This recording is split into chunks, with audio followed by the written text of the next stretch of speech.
Tea Party Patriots Action Election Integrity Project is a project to make it easy to vote and hard to cheat. We are working to build permanent election integrity infrastructures in key states around the country. These will consist of statewide coalitions and local election integrity task forces. Everyone should care about the fact that we have free and fair elections. In Georgia, we just finished an election integrity tour. At each of these stops, we worked to make sure that we were explaining the problems that happened in 2020 in the election in Georgia, and then we talked about how we can address and solve those problems. We need a permanent election integrity task force in your county, so we need to be working together. I loved this. It gave me step-by-step instructions on how to do things within my own county. We're giving people a plan of action. We're going to connect them into working groups and have them working together. And then beyond that, we are starting to build that statewide coalition. We have a good support group locally, but this is really connecting us with the rest of the state and the nation. The election integrity infrastructure is really going to be a citizens-based effort where citizens serve as a check and balance to the entire process, to the laws, and to the local election workers. It's about understanding your election office, making sure these votes are counted correctly, regardless of what your political affiliation may be. And working to make it easy to vote and hard to cheat, that's really not a partisan issue. That is an American issue.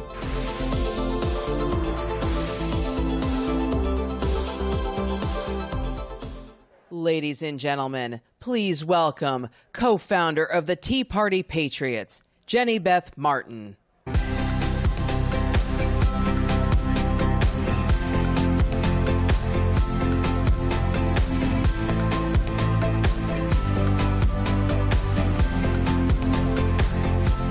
Good morning, CPAC. Thank you so much for having me. It has been such an amazing CPAC. Wasn't Nigel Farage absolutely amazing?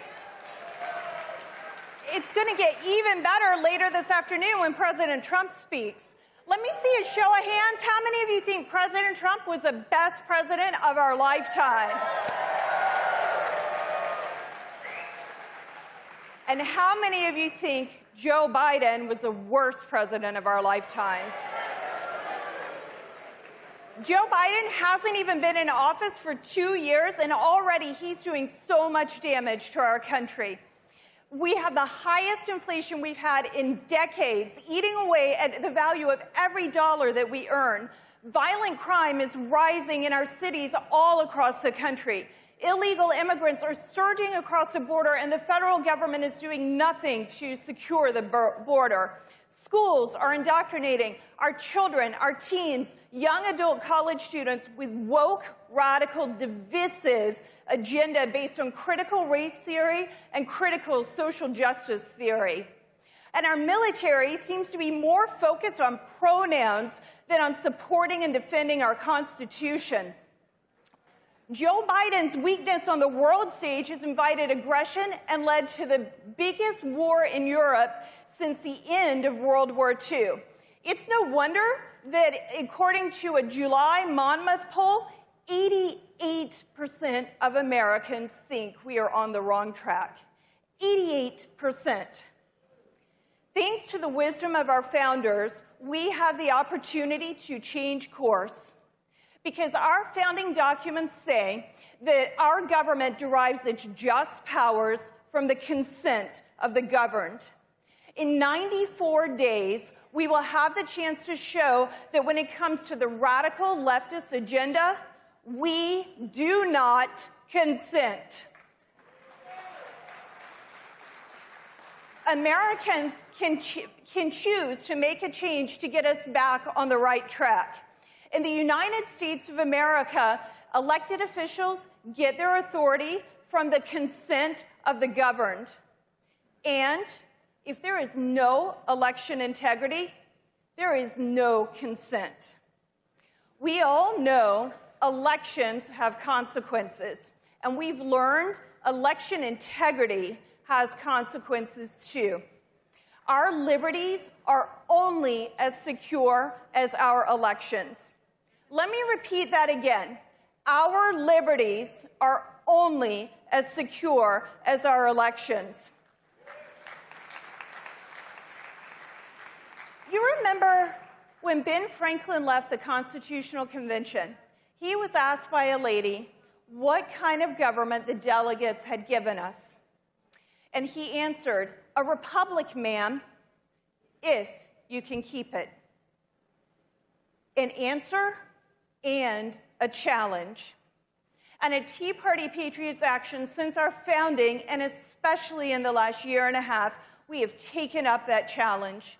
We've been working on election integrity in concert with our coalition partners, like the Conservative Partnership Institute and Cleta Mitchell. We've traveled the country working at the grassroots level to build a permanent election integrity infrastructure with statewide coalitions and local election integrity task forces to train poll watchers and poll workers, to teach our fellow citizens how they can get involved to make a difference, to have honest, secure, and transparent elections. Because our liberties are only as secure as our elections. Does this make a difference? It does, absolutely. Let me give you an example. In Georgia, in the primaries this year, the statewide Election Integrity Coalition was able to place 1,500 poll watchers and 300 poll workers.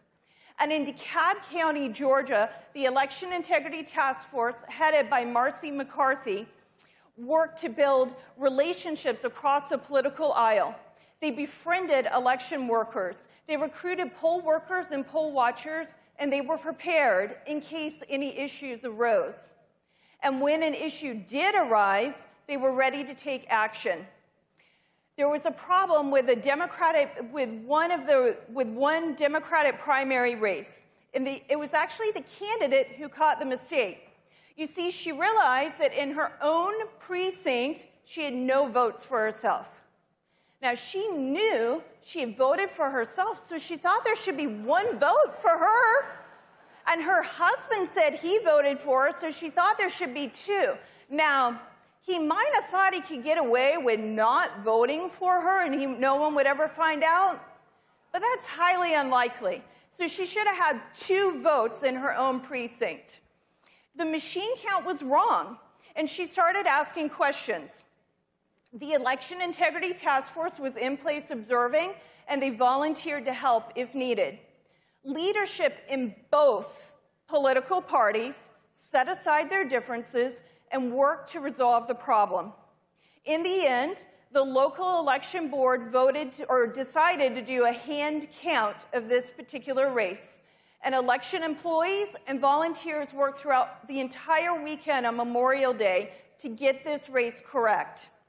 And in the end, this candidate, who was originally in third place, wound up being the first place finisher and was entitled to go on to the runoff. And today, she is the Democratic Party's nominee for this county commission race. Now, I do want to be clear, there was an anomaly in this particular race. There was a candidate who withdrew from the election, and we suspect the problem was somehow removing that candidate completely from the ballot created the problem.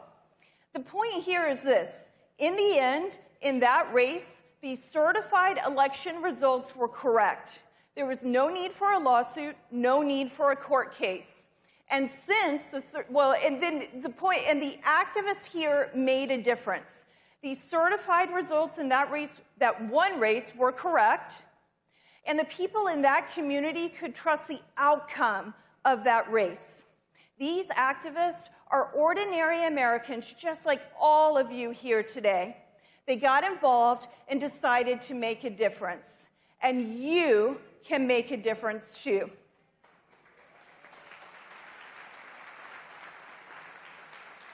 You can help by starting an election integrity task force in your county if one does not exist, or join one that already exists. You can sign up to be poll watchers, or better yet, work the polls as an election worker or judge or inspector of the elections. You can befriend and begin building a personal relationship with your election administrator or supervisor or clerk of elections. You can learn how the election process in your county works from beginning to end. Tea Party Patriots Action has the tools to help you do this at transparentelections.com. Transparentelections.com. Our American experiment in self-government is 246 years old. Through world wars and civil wars, through depressions and boom times, through terrorist attacks and viruses and terrible responses to viruses, Americans have continued to pass the torch of liberty from one generation to the next. Our founders were brilliant and wise men.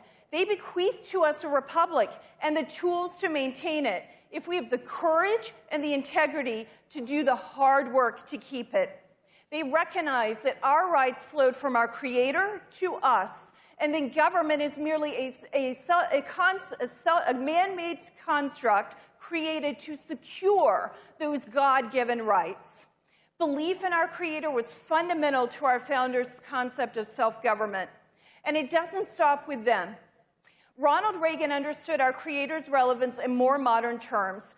During the course of his campaign in 1980, with his only debate with Jimmy Carter, he said, "The American dream is not that every man must be level with every other man.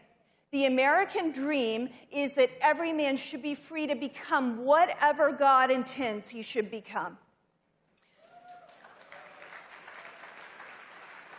We are here today because we want to make a difference with the same courage and conviction our forefathers had when they took on the biggest empire in the world and won.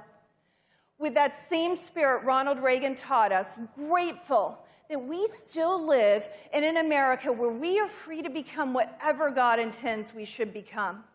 And take note, all of you who love and cherish this country and are concerned because our country is on the wrong track, you are not alone. Liberty will not die under our watch. We will never give in. We will never stop fighting. Our children and grandchildren are depending on us to dig deep, be brave, and trust in God, to protect them from those who seek to corrupt their hearts and minds, to secure our elections so that they still matter, and to secure the blessings of liberty for their generation. And we will succeed. We will keep this republic. Thank you. God bless you, and God bless the United States of America.